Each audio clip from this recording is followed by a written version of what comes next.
working amateur radio satellites, the easy sats, the FM voice birds, the low Earth orbiting birds with equipment you probably already own. This is the 185th time I've given this.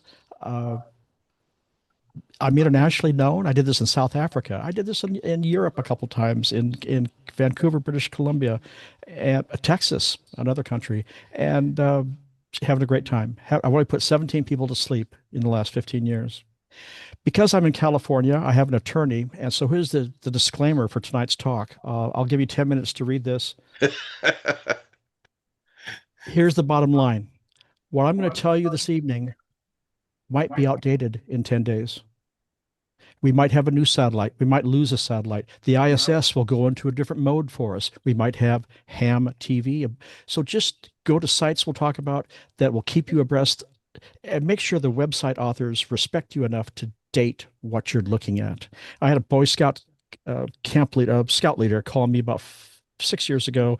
He had an assemblage of 300 people in an auditorium, and he was upset with me because he couldn't work AO 51, satellite AO 51. AO 51 passed away 11 years ago, but he didn't go to my site, didn't go to ARIS, didn't go to AMSAT. He went somewhere and found easy to work satellites. And yes, it was easy to work, but it passed away 6 years before his event. Anyway, so we'll talk about that. Before we begin, though, for those of you on YouTube this evening or anytime in the future, food for the presentation has been provided for you. Marty and 6VI, little housekeeping chores. If you go down the hallway to one's end, you'll find the restrooms. And then if you go down the hallway to the other side, you'll find the kitchen and the refrigerator, and anything in there is yours this evening. Marty, no bills to your treasurer. It's a freebie from Marty. Thank you, Marty. Appreciate it.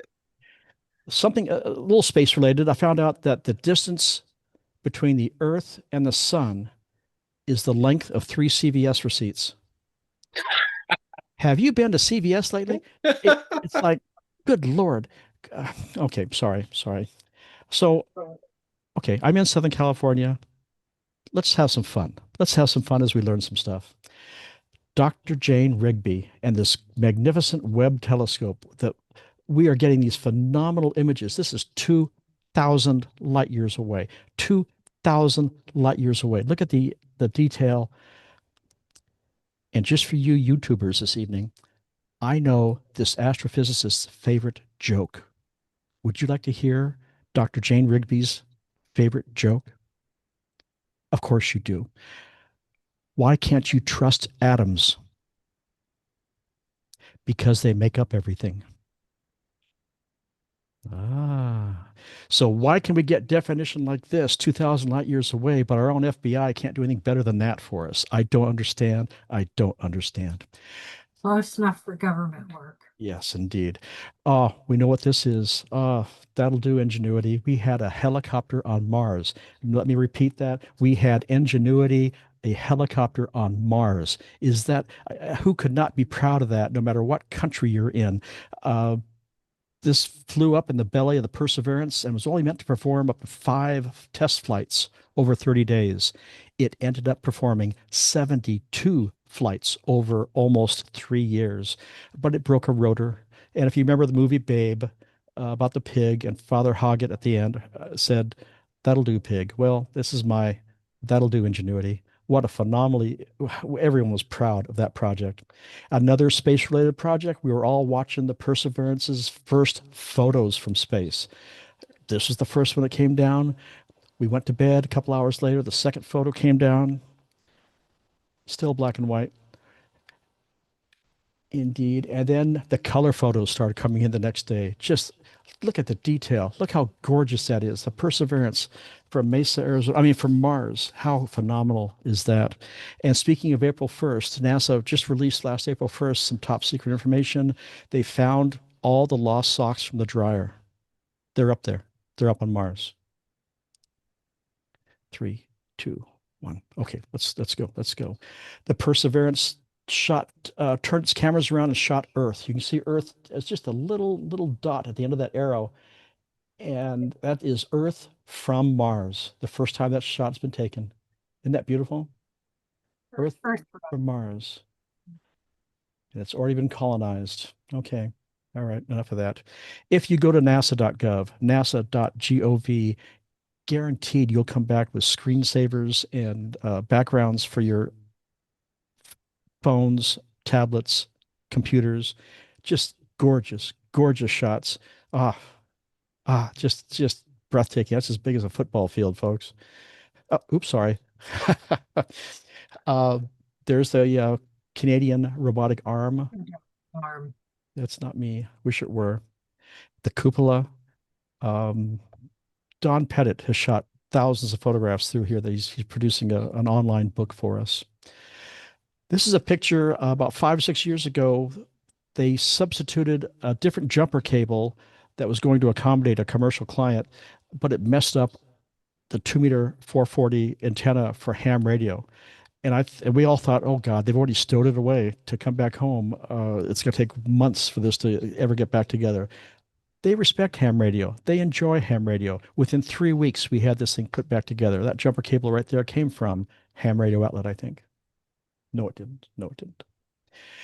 Something that didn't get, we're talking about the ISS because we can communicate with it. It's just some more news about the ISS.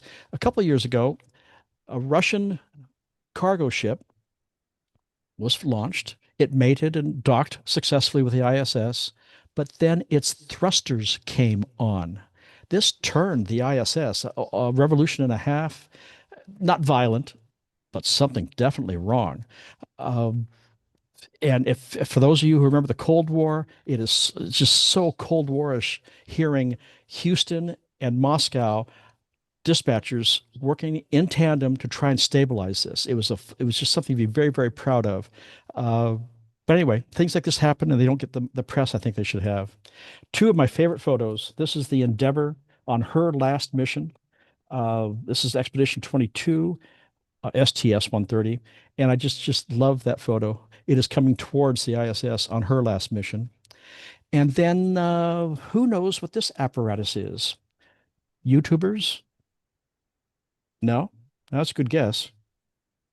No, that was a good guess too. No, this is the Parkes 64-meter radio telescope. This brought us those beautiful grainy images from Apollo 11.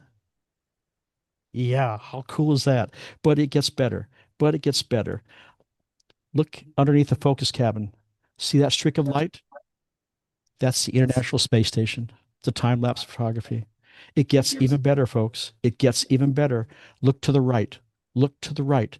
That's the space shuttle Atlantis on her last mission. They just separated 3 minutes ago. I've seen this picture 1,000 times. I'm getting goosebumps. It's just the historic nature of this. We don't have a space shuttle program any longer. Apollo 11. I need to thank John Sarkisian of the Parkes Observatory for letting me share this just gorgeous photograph with you this evening. If your significant other says your shack is getting a little messy, just let him or her know, hey, this is aboard the International Space Station. How much more important can it be? So your shack really isn't that messy. Here is the Columbia module. In the circle is our Kenwood TMD 710A, fortified for space, that you'll be talking with astronauts through on a crossband repeater. Well, there's Dan, K7REX, working a long time ago in his shack. Nice, keeping that nice and clean. Good job, Dan. Good job, Dan. When you work these amateur radio satellites, these low Earth orbiting crossband repeaters in the sky, it's best if you work them in full duplex mode. That's defined as being able to hear the downlink as you key the mic and transmit. But we don't have a HT right now currently manufactured that does that well in both modes of UHF up, VHF down, and VHF up, UHF down. The last one we had was that glorious Kenwood THD 72. 74 doesn't do it. 75 doesn't do it. There's a few of the Chinese imports that do one mode fairly well, but not both of them. So use two radios. Here I am at Ham Radio Outlet, Anaheim, California. And I have a headset on, a Heil mini boom mic. So I'm transmitting, and 25 feet away in the background there, that is the Aero crossband Yagi. It looks a little cue card there. We're working AO91 back then. Little on the mast there, I've got a phone with a satellite tracking program on it. But in the background, 20 feet away, so that the downlink won't feed back into my audio. Here's a gentleman who's got the elk log periodic FT60 turned up so that people can hear what's going on. It's not mandatory to work at full duplex. Full duplex allows you to know if you accidentally stepped on someone else. It also allows you to know how well you're getting into the system, how well you're getting into that crossband repeater. So it's preferable, but during non-prime time hours at night, just treat it like your local repeater. You don't intentionally step on someone. You wait for a break in the action. Then key your mic. We'll talk about that a little bit later. This show is international. I've already told you, this is my ego page right here. These handheld antennas can be a little heavy, holding them for 15 minutes, putting some stress on your shoulder, elbow, and wrist. We'll talk about ergonomics this evening. Those of you who know me from Ham Radio Outlet, did I mention Ham Radio Outlet yet tonight in Anaheim, California? The world's largest amateur radio dealer? Did I mention them? Okay. My wife, I need to thank for this. She bought me a Dremel tool for my birthday, and I had to start cutting up something. So this has got the lithium polymer battery in it. It's cool. It now has some USB ports on top, of course, but man, it's insulated. You throw it in the front seat of your car, it'll travel well. Sturdy handle. So anything with a flat surface on it like that, my wife and I, when we go to Target, we see Playmates, not Playmates, yeah, Playmates in a different light. Any engineers to see? Oh, I see one, two on YouTube. Oh my gosh, there's 30, 35 YouTubers. Engineers, I'll let you know, I will take my M squared egg beater antenna to some shows and I'll put it up on a rotator. I call it my souffle antenna.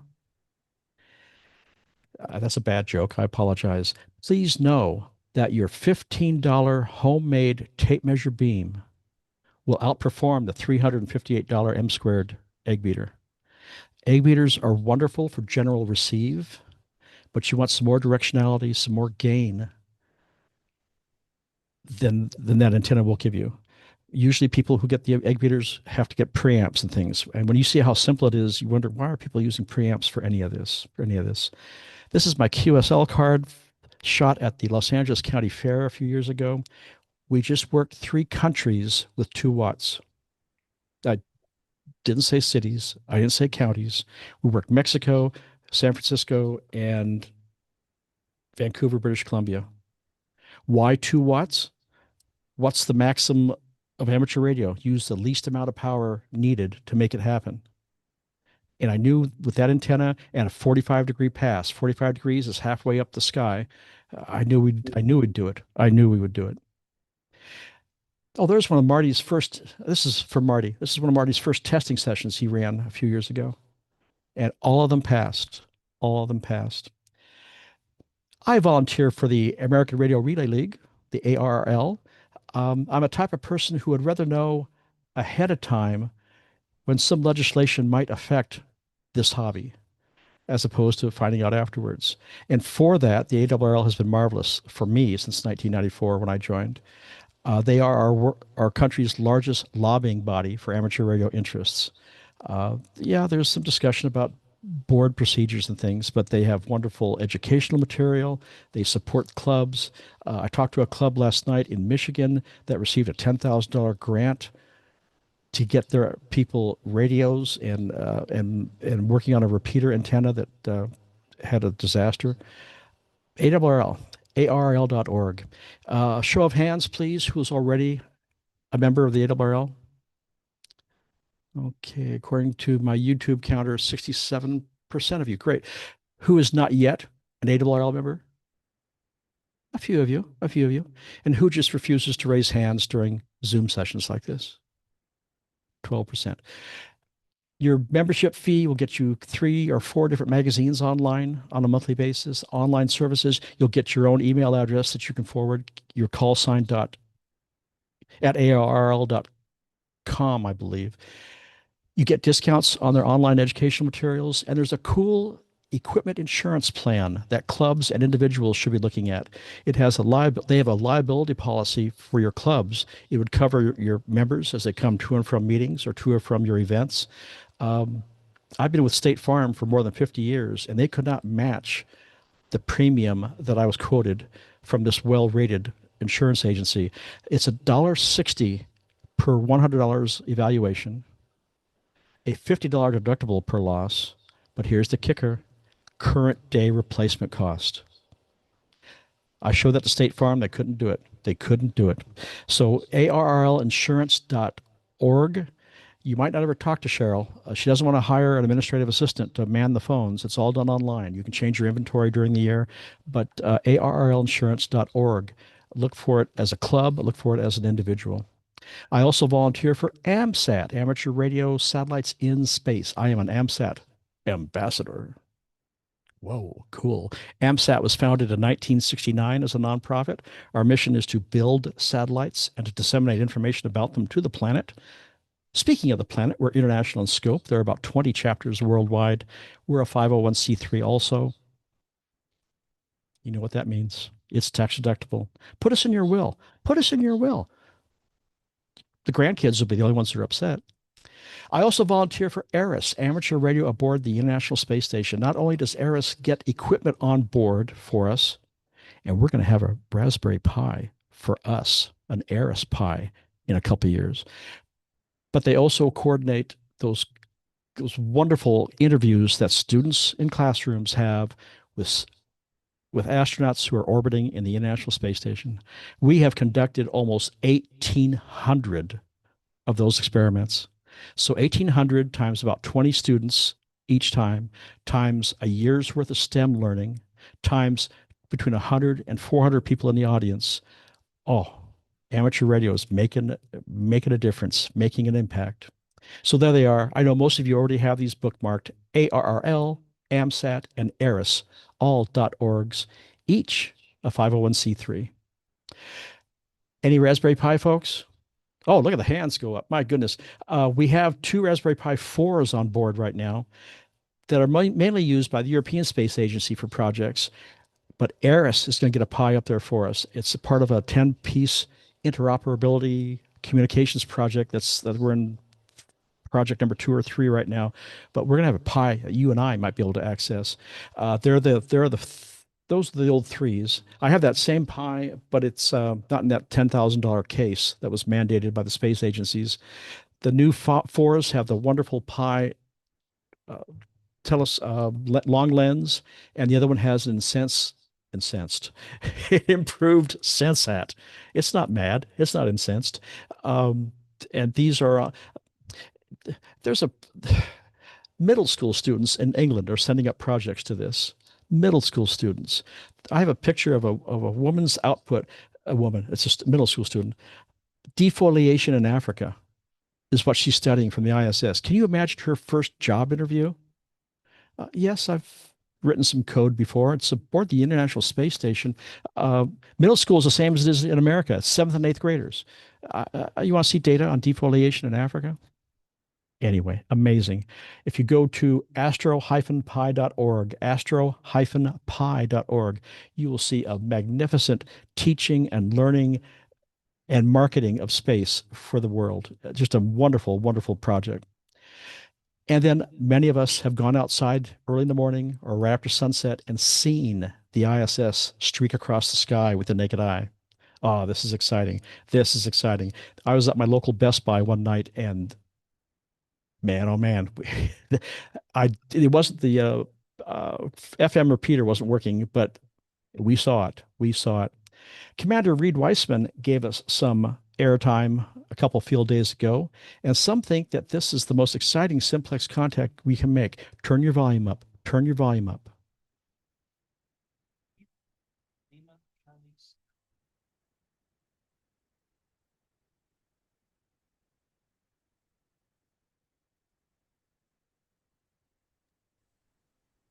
You probably have to turn off their Zoom noise canceling in the audio settings. You're not hearing that? No, Oh my gosh. Okay, I apologize. Uh, if that looks like a $15 tape measure beam, a Yaesu FT60 non-duplex radio tuned down again to 2 watts, speaking with an astronaut aboard the International Space Station who was 450 miles downrange when we started talking.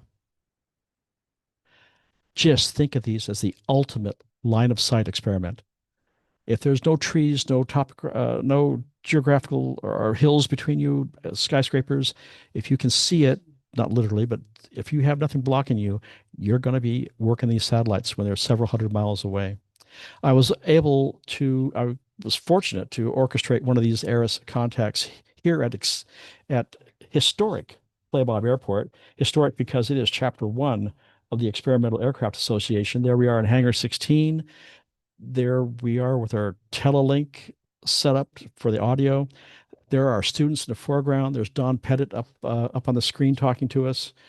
We had NPR there. We had NBC4 there. These projects are a year's worth of work for a 15-minute conversation. But go to YouTube and watch one of them. They are all exciting. They're all exciting. Ours achieved front page coverage above the fold, color photo in California's sixth largest daily newspaper. That's where our students belonged. Okay, what am I supposed to be talking about? Oh, that's right, working amateur radio satellites. And who am I to do this? I've only been a ham since 1994. I have given this presentation, though, 185 times. I was sales manager for Premier Prime ADI back in the old days. I also worked at Ham Radio Outlet for a few years. I also worked for Motorola Commercial, a very exciting working for municipalities, law enforcement, hospitals, school districts, some really wonderful projects. Um, I live in California's second newest city, Harupa Valley, about 45 miles east of Los Angeles, with my wife that we have been married for more than 40 years, and she still says she loves me. I love you, beautiful. And You don't talk to strangers on the radio. she's not a ham. She won't talk to strangers without being able to. She'll get in front of a crowd of 5,000 and talk about her trips to Tibet or Rotary International, but keying a mic and talking to a stranger, and there are no stranger people than male ham radio operators. We have a new dog. That is our dear Huckleberry, 84-pound lap dog. Work-sat.com. We're going to demolish some preconceptions. Most of you already know these. Clint, you need a minimum of 100 watts. You need that Yaesu rotator and multiple Yagis on the roof. Folks, is that all true?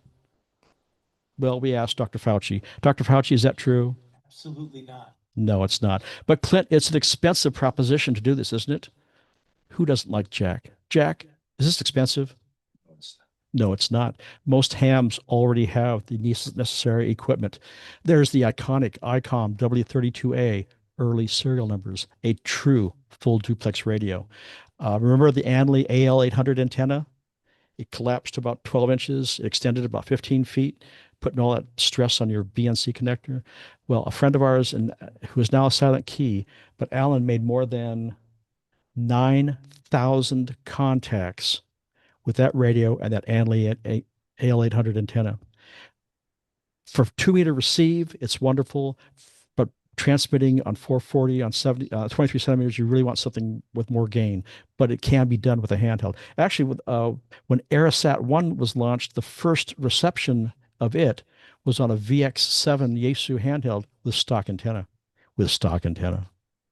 Knowledge is power. Knowledge is power. Sir Francis Bacon. I think Marty used to breakfast with this guy every weekend. Knowledge is power. 1597. Marty's not here. Oh, yes, he is here. Oh, there he is. I'll put you to sleep. All right. No matter where you are on the planet, it is time for some trivia. OSCAR is an acronym. What does OSCAR stand for? Good answer, but that's not quite right. You missed Orbital one word. Satellite Carrying Amateur Radio. A local person listening this evening gets the prize. It's not that. It is orbital. Get that out of your mind. Get that out of your mind. Orbital Satellite Carrying Amateur Radio. And here is, ta-da, Oscar 1, the United States' first amateur radio satellite. If that looks like sheet metal and rivets, it's because it is. There's Lance Gunnar, Gunnar, in Central California, who built it.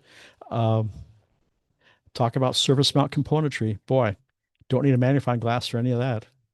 Some real full-size resistors. Whoa. Now, I know we don't want to admit your age, but anybody listening to the broadcast that heard this back in the 60s, 1961. It just circumvented the Earth a couple times, emitting a Morse code, HI, HI. Ah, there's three of you there holding your hands up. Yeah, yeah. You remember Dymo label makers? Oh man, I'm sure that froze off. It only lasted a couple of revolutions, but that was our first. My wife and I hate this next slide. It's too wordy. I apologize. I just want you to know that Oscar 1 was in 61. Oscar 2 failed. Oscar 3 was our first transponder satellite. There have been more than 125 Oscars, and there've always been amateur radio aboard the International Space Station and Mir. Um, our amateur system was used as a backup when they did some routine work on their primary system. And as I said before, almost all astronauts, no matter their country of origin, are ham radio operators. These low Earth orbiting satellites we're going to be talking about 250 to 500 miles above the Earth. The ones we'll be working will be north to south or south to north. They are sun synchronous, so that their solar panels are getting hit twice a day to energize batteries. So it's about a 2 hour orbit. Um, we don't have a geosynchronous satellite over Central, South, and North America. If you'd asked AMSAT 30 years ago, will we ever have one? It won't be 2 meters, 723. It'd be probably 5 and 10 gig. But imagine having a geosynchronous satellite for a regional disaster, a weather disaster, American Red Cross work, and then that's just messing around. It just takes money. We have this is not a proclamation or a declaration, but we have a board member of SpaceX who's a ham radio operator. Might that be a piggyback opportunity on some launch? It just takes money. That real estate up there is expensive. It has to be a maneuverable satellite so we don't bump into your Super Bowl coverage in February. But it's more thinkable now than it was 20 years ago. That's not a proclamation. It just takes some money. Just takes some money. There is a geosynchronous satellite over Africa. Ham radio was not its primary mission. It was a commercial bird, but there's amateur gear on board and it's working. PO101 we'll talk about. It's not PO01, so I apologize. A couple words, a couple terms you're going to run into. Orbit is simply the path of the satellite around the Earth. Doppler. Doppler. There is a Doppler accommodation you must make on the 440, on the 23 centimeter side of these 2 meter 440 crossband repeaters. And I asked Marty to have everybody, all you YouTubers, I'm sure, have your slide rules out. We can find out how to derive the Doppler frequencies. But let's say the satellite is transmitting on 435 300, 435 300. My mnemonic device for this is acquire above. Tune either VFO or have it already programmed in your handheld. Put 305 in there and 310. Start listening at 310, a few degrees over the horizon, maybe 5 or 10 degrees. You'll start hearing a slight dip in the background noise. And then you'll start hearing voices after 5 or 6 minutes. Turn to 305. Whatever's went at what point in the past, no instrument can tell other than your ear. You're just going to be able to hear it better. And that's one of the reasons why it's great to work true full duplex if you can. So work it at 305. The time it is closest to you, the time of closest approach, it'll be right on signal.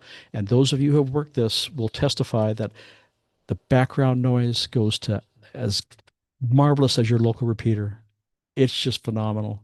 As you lose it, it's going to be slightly below the center frequency, so 295 and 290. So, and here's why it's only on 440.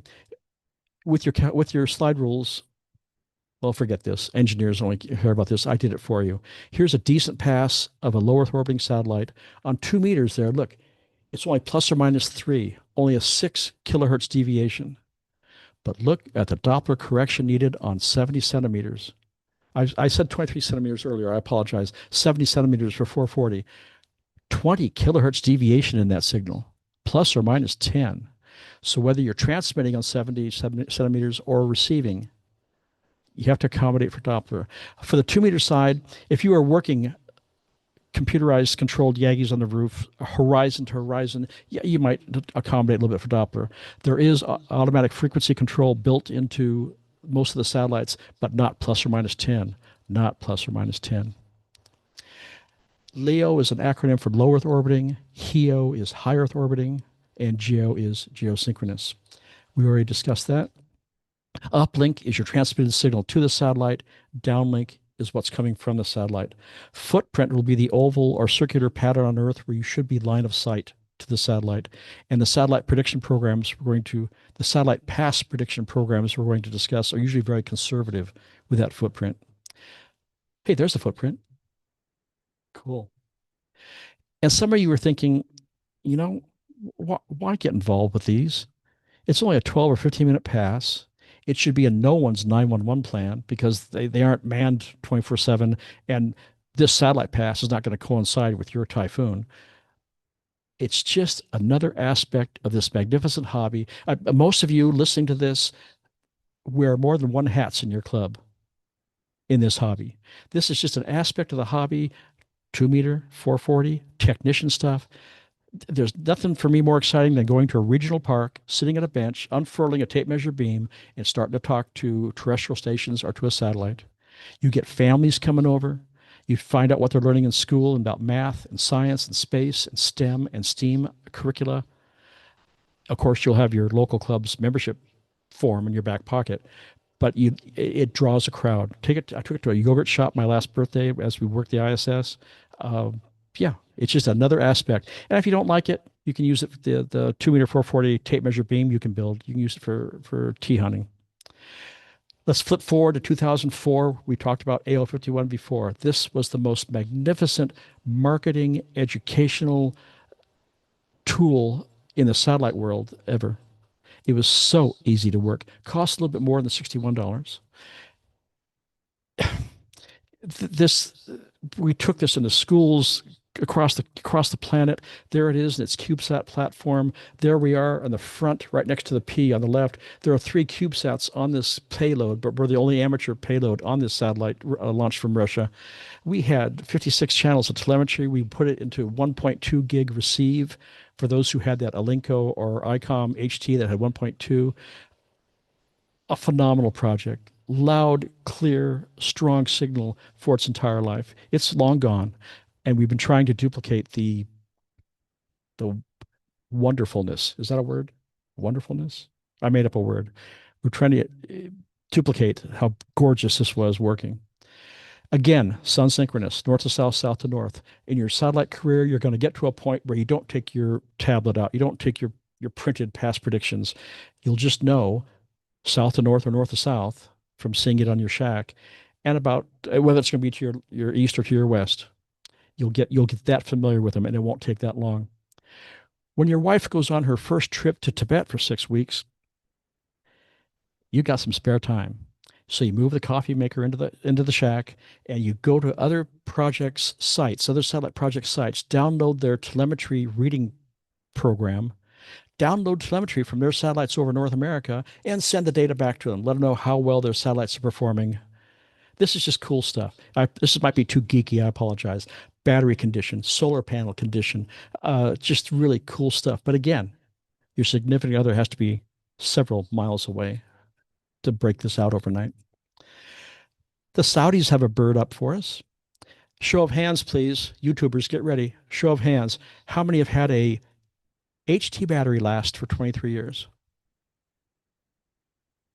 I don't see any hands going up. This satellite was launched 23 years ago. It's still working. It's not lithium. It's a NiCad chemistry. Well, it's a little off frequency by a little bit. And I'm sorry, you will need a full 4 or 5 watts into your tape measure beam to get into it. But it's still working 24/7 for you. SO50, make sure you program that one. More recently, we have launched AO91. I'm not going to use the F word, failure, but it just is not what we wanted it to be. So please only operate it, only try to hit it while it's being struck by the sun, only while you're getting sunburned, only when daylight hours. That's how dire the battery situation is. 92, don't even attempt to work it, please. But 91, daylight hours only. The minimum requirements to work these, some of the ASU handhelds will allow you to program split frequencies, 2-meter uplink, 440 down, in one memory location, not duplex by any means. You key the mic, you won't hear anything, but it's a convenient way of working it if you don't have a second radio or a scanner for the download. Improve your antenna and the knowledge you're gaining via YouTube. The FT60, for anybody who wants a non-digital radio, is still the finest complete feature set in an FM dual band non-digital HT. It has 1,000 memories. It is easy to manually program. It has a large legible display. It has the strongest belt clip of any amateur HT on the market, and its battery situation sets it apart from all those imports. You slap on the FBA 25 battery case on the back of this, populated with AA alkalins or AA nickel metal hydride, and you have full transmit power available to you.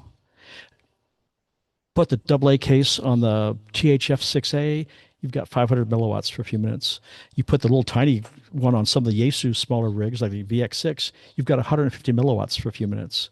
This is a very unique rig, introduced 18 years ago, introduced in 2004. I maintain a fleet of 6 of them for events and things. It is I can't say bulletproof, or my attorney will get after me. But those who've seen me in person have seen me toss one of these across the stage to show how ruggedly they are built. Yaesu FT60, not digital. If you want digital, go to the FT70. But it's a marvelous rig. And in the Yaesu rigs, when you program a split frequency, both the plus and the minus will show up in the display. It's on page 28 of the FT60 manual. It's in the advanced manual for the FT70. Improving your stock antenna for some 2-meter reception. We all know that stock antennas are -3, -5, -9 dB gain at best. The Diamond SRH320. It is a wonderful, where is it? I got one here. It's a wonderful antenna.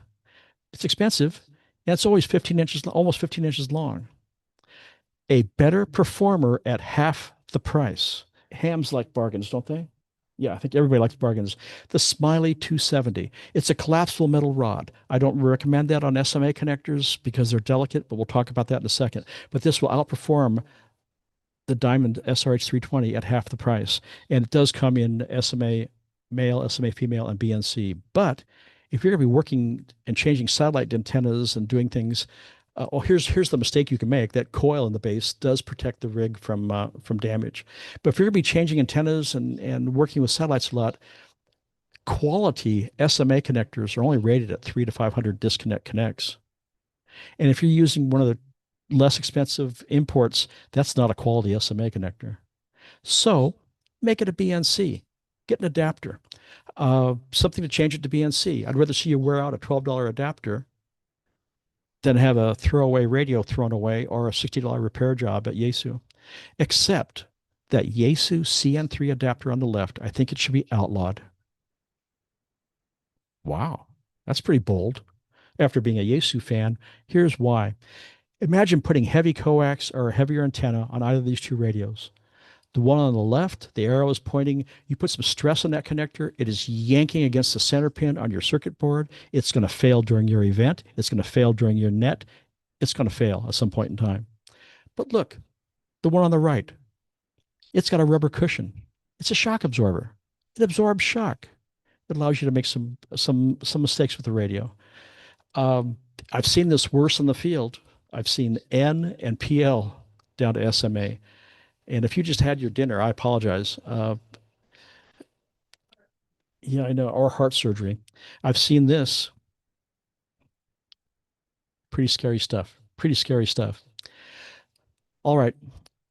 Please, if you have a heart condition or you just had a meal, please turn away. This next slide should not be viewed by those weak of heart. 1, 2, 3. I think there's a TVF connect. Someone went to Radio Shack, bought one of everything. And even if they're connected, they're a third of a dB loss each.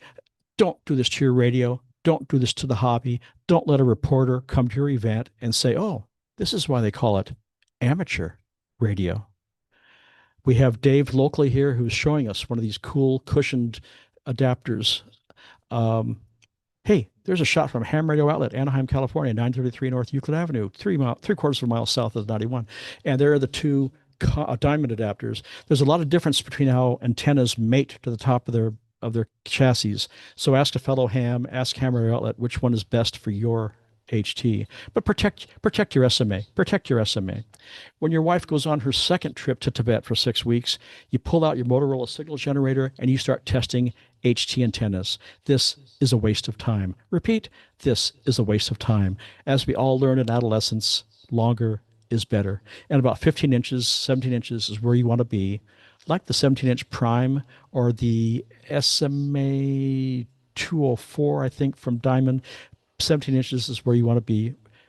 If you're not making it with a better antenna, we'll go into that in a second. 17 inches is where you want to be on a handheld antenna, whether VHF there or UHF. Double your pleasure. Double your pleasure. There's an old ad campaign because I'm old. Who would like to double the battery life of your handheld radio? Anybody? Oh, I woke up some YouTubers. Whoa, yes. How would you like to double the life of your ham? I think you know what I'm going to say. Turn your transmit power down to half and improve your antenna with that smiley or that diamond.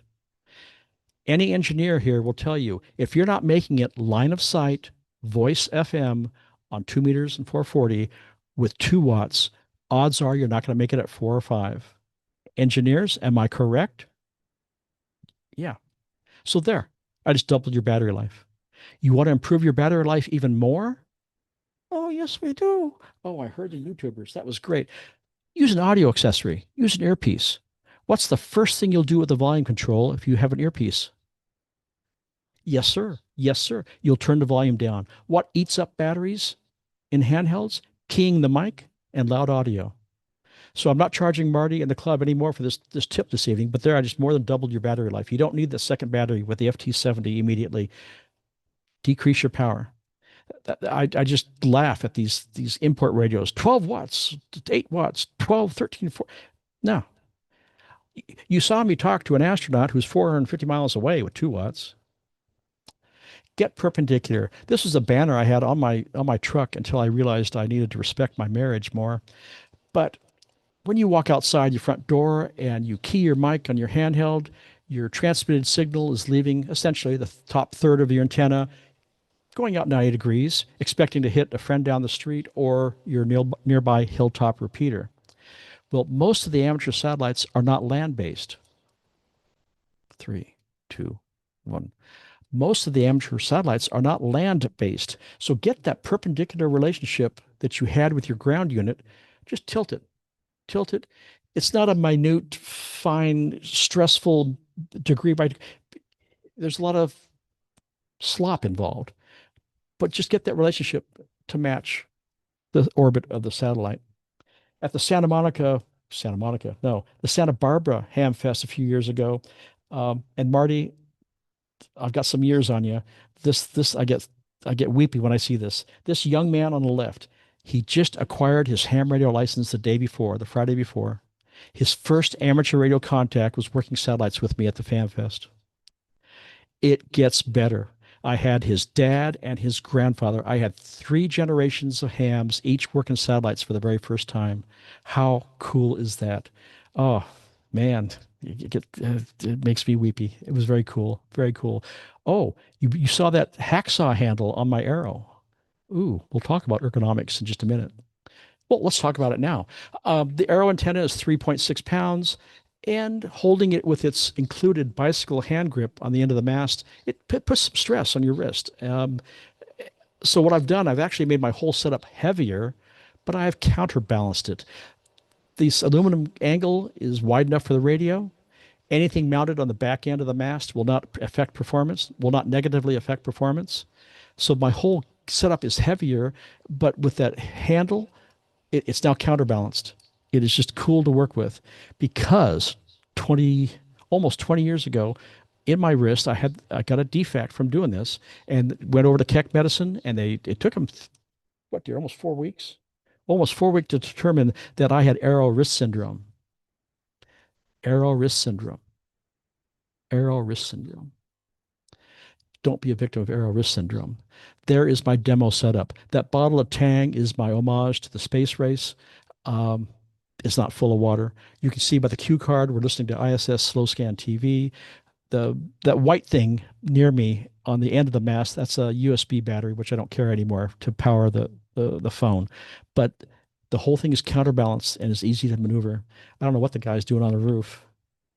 It might be my parole officer. making sure I was where I was supposed to be. And Joe Walsh, of course, has been a fan of amateur radio forever. So there's the whole setup. Use one of the charity bracelets to hold it all together. Because when you think about it, when you work these by yourself in the backyard, you need one hand for the antenna, one hand for the speaker mic, one hand for the radio, one hand for the clipboard, one hand for the pencil, one hand for the pina colada. Oh, hot toddy. I'm sorry, hot toddy. Diet Coke, Diet Coke. So anything you can do to save a couple of hands comes in handy. That's why this is such fun to do with two people. Or when you're in a group, grab someone else to be the navigator with your PDA. Did I say PDA? Good God, he is old. With your tablet or with your smartphone. These aren't geosynchronous. You need to know where they are. And here is your AMSAT engineering team, another glorious Cold War photo. Here we are working 24/7, deriving satellite pass information for you. And with your call sign, with your slide rule, you can figure this out yourself. It's very easy to determine your passes. Just plug in the epoch time, element set, inclination, RI of node, eccentricity, arc of the perigee, mean anomaly, mean motion, decay rate, epoch revolution. Don't forget to checksum. Don't forget to checksum, and map it out on equatorial graph paper for every pass of every satellite you want to work. Got it? Got it?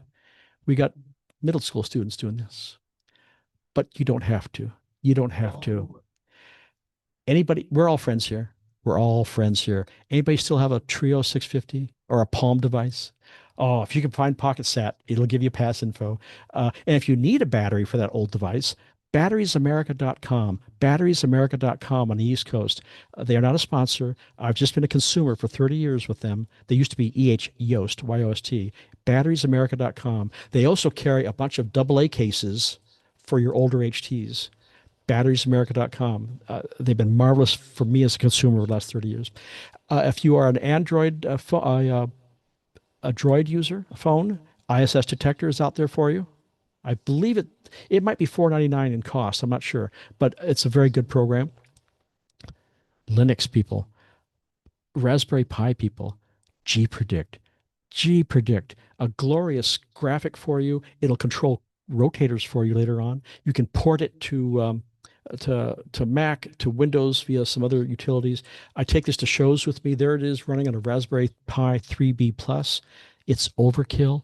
It's overkill. It'll run on a Raspberry Pi Zero, but just a glorious program. It tracks multiple satellites. It's free, absolutely free. There's no donation where it's free. My go-to though for all my work has been GoSat Watch for the Apple iPhone or the iPad. It's not cheap. It's a $10 app. The apps I know and recommend are those that are supported well. About 7 or 8 years ago, NASA changed the manner by which we acquired ISS pass data.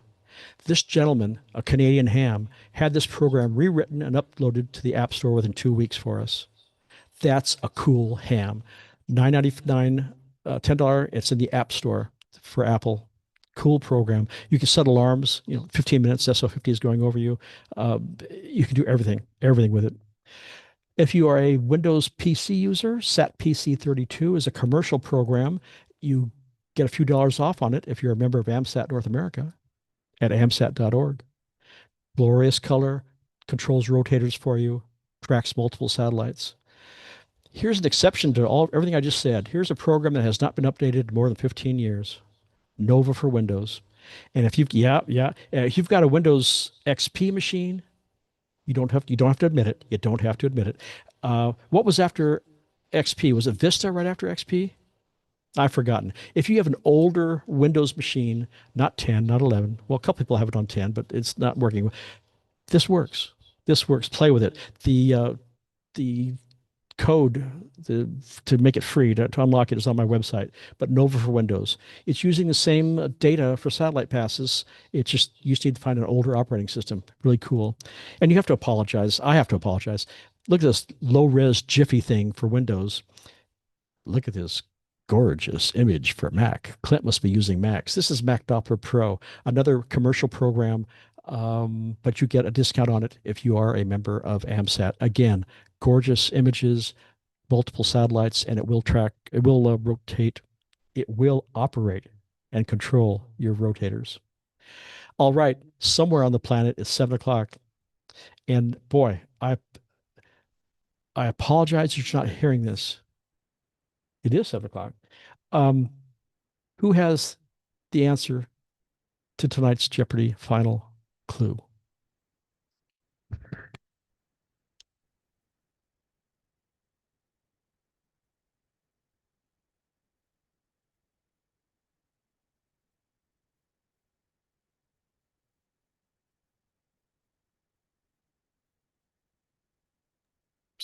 Would that be Copernicus?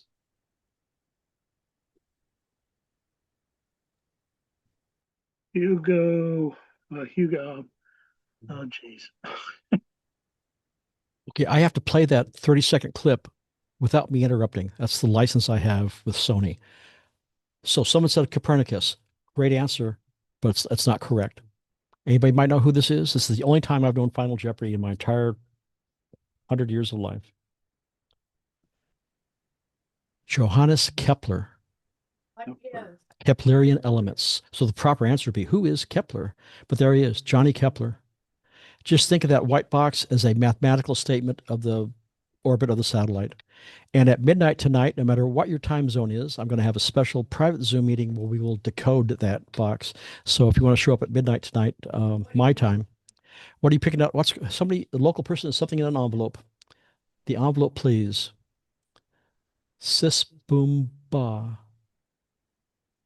Oh my gosh. No. Oh, gentleman is showing me an original licensed Nova for Windows envelope. Boy, he has an incredible shack and garage of the stuff. I can't throw away my WordPerfect 5 1/4 floppies. I mean, okay, very cool, very cool. I need to formally thank Sony Entertainment Network for letting me use that song, because if I don't, they have really arrogant attorneys. But we didn't hear it anyway. Oh, oh darn! And oh crud. Okay, that was a 30-second song. Okay, we'll dub that in later. We'll dub it in later. Here's another one. Around since 1998. It's now the size of a football field, and it travels at about 5 miles a second. We all know the answer to that. It's our International Space Station. Free information for you online. Heavensabove.com, heavens-above.com, n2yo.com, n2yo.com, and amsat.org. The first two will give you glorious color maps of where the pass is and the field of influence, like this ground track plot. And AMSAT gives you that. Ugh, it's not pretty. But what you do in the middle, there's a maximum elevation, and you don't want to go a 3, 4, 5, 10-degree pass. You want to find, and I see a good one. Oh, I see a good one. 70 degrees elevation. So that gruesome looking chart, you found the elevation that you want, 70 degrees. 90 degrees is straight up, 45 is halfway up. This is darn near all the way up. The acquisition time, AOS, is in UTC time. I used to take my phone to bed with me and I'd get calls 2, 3, 4 in the morning. Clint, the satellite's not there. I go, well, are you using AMSAT data? Yeah, you told me to. Are you backing out for Greenwich Mean Time? Click. So it's at 1:35 in the morning, but you back out that 1:35, that 0135. 0135 UTC on the 13th is 7 hours behind that, before that. So it'll be on the 12th at 6:35 in the evening. Got it? And this is going basically south to north. At its time of closest approach, it's going to be 70 degrees over Orange County. You're going to acquire it at 220 degrees on the compass, and you're going to lose it at 49, loss of signal. So you took this whole page of gobbledygook. You looked for a good elevation pass, made sure that when you backed out for Greenwich Mean Time, no matter where you are on the planet, so it's not 2, 3, 4 in the morning. But this is just a phenomenal pass to work at dinner time. For us here in Southern California. This is a Southern California pass. I apologize. The ISS this is the orbit of the ISS. It is not sun synchronous, but this is why your ISS passes will be different. Let me leave this on for about 20 minutes. This is just cool stuff to watch. No? Okay, I'll turn it off. Okay, sorry. The errors I have made in those software programs, if you put the wrong time of day or the wrong location, you're not going to be getting your passes. You'll be getting somebody in England or something. So as you start out, use two sources for info. There's plenty of free sources available or a paid and a free, but use two sources for your satellite pass info. And if they're both exactly the same within a minute or two, you got it. If one is desperately off, check again. Make sure you know what your grid square is and the time of day. On my website, N2YO made this widget for me. It tells you where SO50, the ISS, and 91 are right now. So if you can match up and see what's going on. General procedures for doing this. We're almost through with part one of our presentation tonight. Listen, monitor your downlink, open up your squelch all the way, give it some help. It's only a quarter of a watt sometimes coming down from 500 miles. If you don't hear anybody talking, don't key your mic. It sounds weird, and SO50 is the exception. But we know that 91, they might be doing some housekeeping chores, and other AMSAT people, especially on the east and west coasts of North America, there's always someone on the FM. Well, I never use absolutes. There's almost always someone there for you. But if you don't hear anyone, just don't key your mic. Someone might be working on it. Other AMSATers, other satellite aficionados will know because they keep up with the AMSAT news and all that stuff, and they'll know when. And be courteous and quick. Know your grid square. If it's a busy Saturday or Sunday, it's just going to be a quick grid square, call sign, have a nice day. There are a bunch of satellite folks going after grid square awards and prizes, and not prizes, but awards. So it might be quick. During the week, Tuesday, Wednesday, Thursday night, 7 o'clock your local time, you're going to talk about the weather for a couple minutes. It's very, very cool. How far can you go with these low Earth orbiting satellites? This is by no means a record, nor can I reproduce this every night. But the footprint on the upper right says I was going to go 500 miles. And I was cheating. I was using a full 4 watts. But we each had 4 watts. We each had arrow antennas. It was a 4-degree elevation pass for me when it started. 2,000 miles. Again, no record by any means, but just a cool pass. It can happen. It can happen. We already discussed that. What I take with me, I have a Kenwood THD-72, but please don't go to eBay or places and get a used one they're running $500, $600, $700 now. Just don't. You know the original battery will need to be replaced, but you know where to get a battery, batteriesamerica.com. But get 2 radios instead. You can get 2 FT60s and an arrow antenna and have plenty of money left over for a wonderful meal for your family at what some of these folks are selling the THD-72s for. So 2 radios can do it.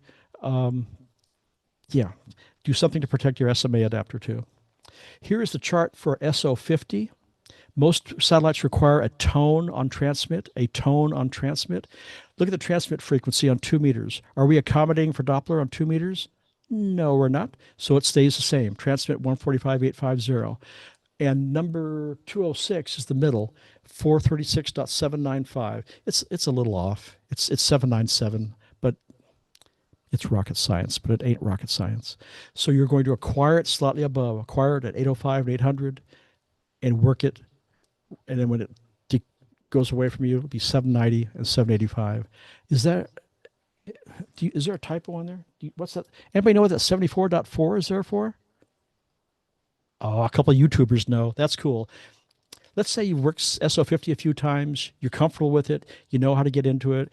And it's late night. You see in your shack there's a 10 o'clock pass. So you get a jacket on, go outside. You know it's there because you've worked it before. You key the mic. Nobody comes back to you. Turn your radio to the frequency you have with 74.4 on it. Key your mic and turn the satellite on. You become the control operator of that satellite to turn on its 10-minute timer. Some other ham north or south of you might not know how to do that, but you know how to do that. Do you think I wasn't scared crudless the first time I did that? Oh, God. The AMSAT handcuffs are going to be tight. It's going to crash into my koi pond. Oh, God. No. So if you think mic fright hit me, being able to be control operator of the satellite, oh, man. But it's exciting. Exciting and doable. AO91, the receive frequency is 2 meters. Are we accommodating for Doppler on 2 meters? No, but we are on transmit. You'll be transmitting differently. Um, yeah, just know, and it's 67.0. Most of them are 67.0. I'm not sure by international design or why. So let's put this all together. We're almost through with part one of this three-part tonight. You know when they're going to be there. You know where they are in the sky. You know your grid square. You've been to my website or AMSAT's website, got your radio programmed. Use the internationally known phonetics, please. This is not Dear Mary. This is Delta Mike. That's what the astronauts are expecting, and it's just good practice. So I would wait for a break in the action, key my mic, Kilo 6, Lima Charlie Sierra, Delta Mike 1-3. And some AMSAT folks get upset with me when I say handheld or if I say demo. It's only a third of a second of airtime. If you say handheld, that tells the rest of the satellite community that's listening, hey, here's somebody with low power, probably newer, let's let him in. If you say demo, that tells the rest of us, this guy or woman's got a crowd. He's in a club or something, or out in a patio. Let him in. I did a poll last year, 94.7% of amateur radio satellite operators are just fine people.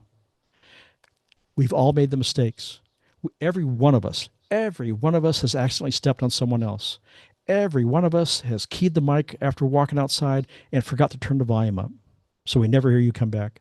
We've all made the mistakes. Don't let mic fright hit you like it did when you first keyed your mic the first time. And then it is our responsibility as ham operators to report what you hear or report what you don't hear that you thought you should to this website, the AMSAT Live Oscar Satellite Status page. Blue is good. Just so you know, blue is good. This lets not only fellow satellite operators know what's up and running and what's going to be worth your time to go outside and work. It lets the satellite control operators know whether their machines are up or not. So the first arrow up there is AO91, 50-50 proposition. I don't know what the times of day on those are. I hope they aren't. But anyway, if AO91 is available. Look at the second one. That's ISS data. That's the packet station. See that red in the middle? That's usually the gear on the ISS will be turned off if there's a mission heading towards it, a mission leaving it, or a spacewalk. They want complete control of all their energy, and they turn the gear off. So you might see two or three of the machines on the ISS all off at the same time. It's probably because there's a spacewalk or a mission heading to or from it. The third arrow is the ISS crossband repeater, all blue across except for when they're doing a project. The fourth arrow is PO101, also a crossband repeater, workable like the rest of them, but it adds to the equation of difficulty being on a strange schedule. You have to follow their Twitter feed to find out what time periods it'll be on. So I don't really promote that a lot to begin with because it adds that you have to know when it's on. I hope you can see that at the bottom. SO50, blue all the way across. 23 years this December. So there's what a spacewalk or a mission heading towards or leaving the ISS will look like. And it's easy to submit your report. There's a drop-down list of the satellites available. You mark whether or not the downlink and uplink are active. If it's a packet, just say downlink only. It reverts to the last 15-minute time period. So if they think after you're through rejoicing outside, you'll run back into your shack within 15 minutes and report, but you can change time. And call sign, N6. That's a familiar call sign. N6VI. Who is that? Yeah, okay, cool. That button at the bottom there, donate button, goes right to AMSAT, 100%. Here's what the P0101 Twitter feed looks like. And the last entry they had was just covering yesterday. So, but you can follow it. It's 440 up, 2 meter down. Slow scan TV from the ISS. Slow scan TV, you can receive gorgeous images with as minimal equipment as your handheld radio held up to your smartphone with a $3 app. No Windows drivers, no interconnecting cables, no audio couplers, just audio going into it. That was received in my backyard with an FT60 stock antenna. When they do this, it's 15 watts coming down at you. 15 watts, line of sight. You can receive it darn near with your antenna off. I didn't say that. Stock antenna will do it. If you do this in the backyard, keep your dog inside the house. I have a couple images that she was barking, and it looks like little blips of interference. But yeah, you can do this. This was received on an FT60 handheld. This was received. So it can be done. And just hearing the ISS, if you listen to it this week and just hear the crossband repeater, that qualifies you to receive that gorgeous QSL card in the upper right. You'll be a shortwave listener. Then when you work at Packet or work at Voice, you can reapply for those different categories. The addresses for North America and the rest of the world to get this QSL card after you've heard the ISS are on my website. Oh, shoot. I thought I turned this off. I'm sorry. Stand by a second. Clint, talk more about. Okay. Stand by. I will right now. Okay. More about the ISS.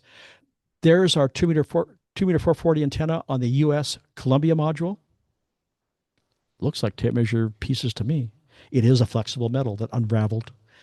There are the 3 ARIS antennas on the Soyuz, the Russian module, that are used for ARIS work.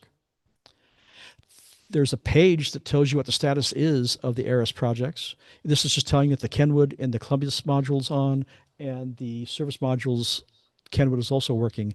Ham TV, a 2400 megahertz download, but Ham TV might be coming on. This is the 10th. Might be coming on by the end of the month. For those of you who are into Ham TV. Here are the ISS frequencies. You don't need to write this down. It's on my website. In the middle there is the crossband repeater frequency. The uplink is weird. It is 145.99. That is correct. But if you're going out this week just to hear it, just tune your radio, VFO it to 437-800, and just flip up and down to accommodate for Doppler. And that'd be a great experiment just for you to see the effect of Doppler.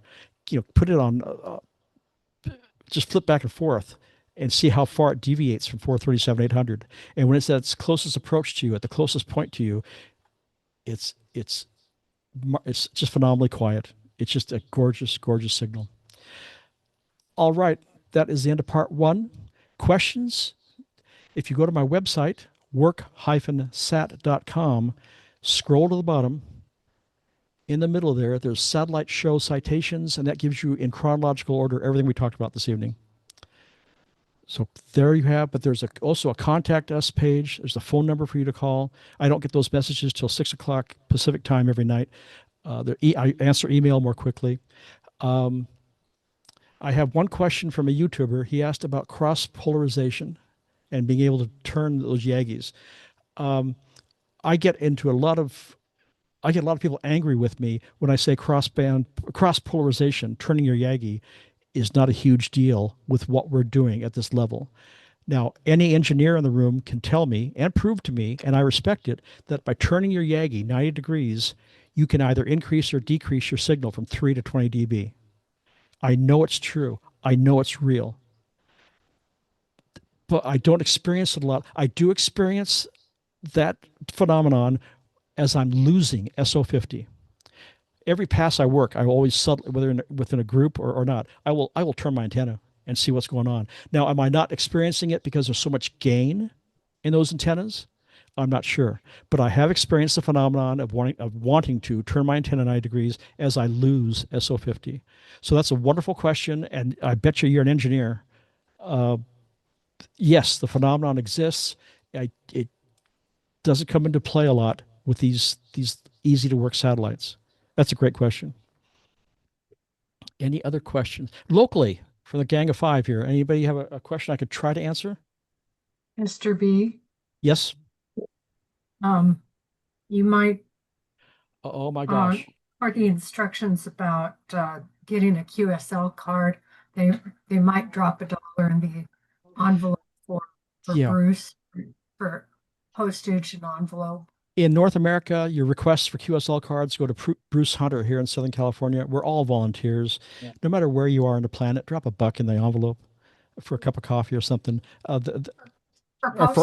return postage. They don't ask for it, but just go ahead and do it. Also, I've been reminded by a spouse, do not use your spouse's tape measure that's in the kitchen drawer.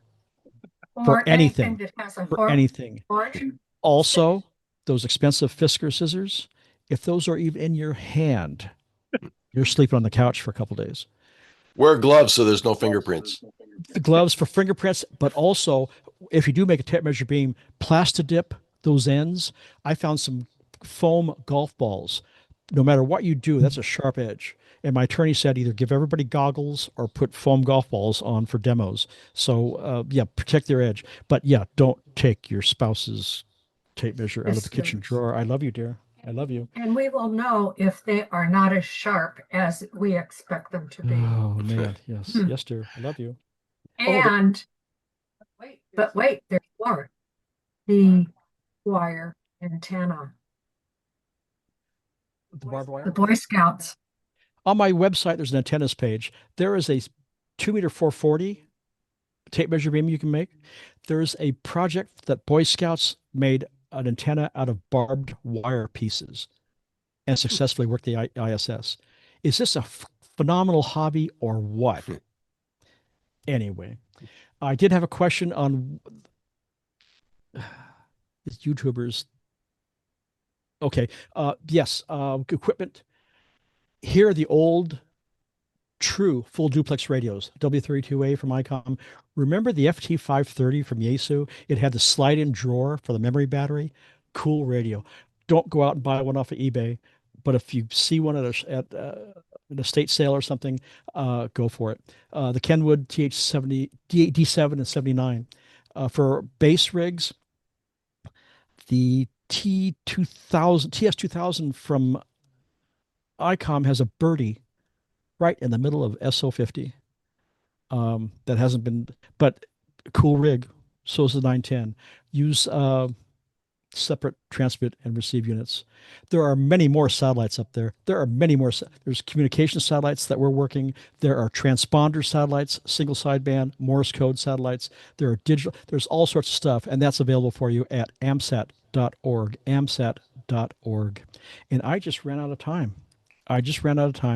Please do not hesitate to contact me or talk to AMSAT, ARIS, or what's the third one? ARRL, our own ARRL. Get involved.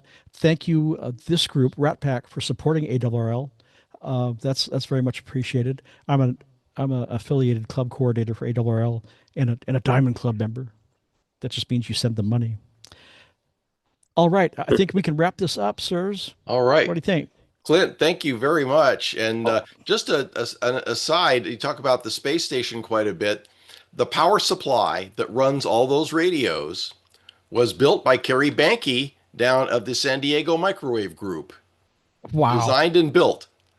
It's a small planet, isn't it? And he did some cool things like adding USB outputs so that the astronauts could charge their devices. They love it.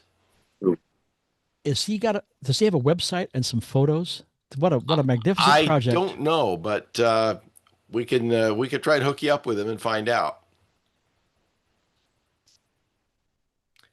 Yeah, so I did have a copy of InstaTrack. I was going to show that to you, but I didn't find it. Oh, very cool. Very cool. I still got the nomograph somewhere. Yeah. Oh, yeah. And I do have the AMSAT thing, with the right. Yeah. Okay, I promised a friend I'd show this. This is just silliness. This is just silliness. Okay, stand by. Yes, sir. What was the song that I heard on the 99 on the 91? You should dance them out. Everybody. Yes, the Morse code. It's the Morse code of love. For those of you who are more than 60 years of age or have more than 6 decades, the Morse code of love. Look it up. Look it up my wife was coming home one night on the very crowded, very congested 91 freeway here in Southern California, and I was delighted. And she was delighted make to that hear worth something. it's got Morse code throughout it, and it's a male pop group, the Morse code of love. Look it up. So Look it up. if you have a Spotify account, look up the Ham Band. The Ham Band. Oh, that's a cool. That's Ward Silver and his folks. Yeah. Who do parody songs at Dayton every year. Well, no, this was a couple, I think, from from Europe that did this, and they did an entire album. Oh, okay. It's all Different Well, handwritten. the hand Morse band. code Yeah. of love is real. Huh. So sometime use it. When I do talks, I like to have on some room Oh, cool. and do before while everybody's sitting down to generate some energy, like atoms bouncing around. Very So good. you're Thank you. the group together some Thank night, you. play the Morse code of love. All right, RATPAC, thank you so much for the invite. Thank you good for night. the phenomenal legacy and library you are leaving for all of us for this hobby and for future generations. This is K6LCS, Harupa Valley, California, Delta Mike 13. Could, could, Good 73. night, could I make everybody. could I make a comment? Yes. I wanted to suggest the satellite tracking program that I don't think you mentioned. I got disconnected momentarily. It's called Skyroof, and Mhm. I put it information in the chat, and it's ve3nea.github.com. It's got all kinds of features, and it's free and open source. It's for Windows, but since it's open source, people could compile it for other operating systems. I don't know if anybody's done that yet, but it's still in beta, and he's adding different cat control for different transceivers. And if you want to test something out that's not included, get on his Google group and go back and forth with him. And it looks to me it's really an excellent program. I haven't seen anything like it before. I'm envious of the programming mind. The equipment and the programs I recommend are just bulletproof and easy to get into and not expensive. But yes, But this is free. There's 20 different programs at least for satellite tracking. But get something This you're is a comfortable new with. one. This one is Cool. a new one, and it's free, and it can do things like if you don't have a rotator, which most people probably don't, you can have it do voice announcements, and it says every time the satellite moves 10 degrees, it'll tell you where to point it. It gives you azimuth and elevation. So if you've got a narrow antenna or something like that, Or bad eyesight. I mean, check it out. I really recommend it. Very cool. Thank you. All right. We'll put that in the YouTube. We'll put that in the YouTube notes. It's in the chat. It's in the chat there. Thank you, Stan. And when we archive all this, the chat is usually available as part of the archive. So cool. All right. I copied that for us. Thank you. All right. Clint and Karen, thank you both very much for your time today and fascinating information. And my big satellite activity was back in RS-12. Whoa. I was living in Hawaii at the time. I gave some guys their 50th state on satellite because I had 15 over 15, 8 over 8 on 15 meters stacked with a kilowatt going in, and I had a 10 element Telrex with a very sensitive receiver on the output. And I once copied that beacon all the way over to South Africa. Oh my gosh. It was over South Africa, and I could still hear curvature of the earth coming into play there. Yeah, well, HF does that. So I was operating Oscar 10 and 13 when they were up. Was that Dave? Oscar 10 and 13 when they were up. I had a station for that. Oh, yeah. And that's where you had to have the 100-watt transmitters and the gain antennas and stuff because they were in a Monia orbit and the farthest altitude away from it was like 40,000. Yeah, the apogee was quite a distance there. Yeah.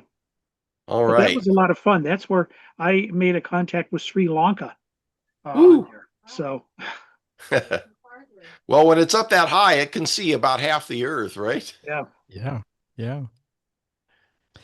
All right, cool. Anyway, thank you all again, Clint and Karen. Thank you so much. Great to see you again. And we'll reminder that we'll eventually have this archived on the YouTube channel, so many more can enjoy this talk. And it's free too, isn't it? It is. Everything's free. I looked at we're up in the 300s in terms of archived talks.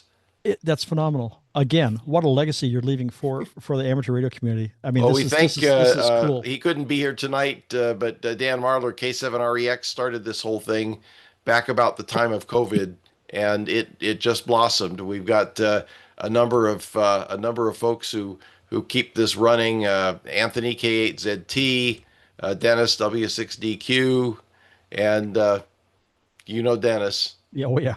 Yeah.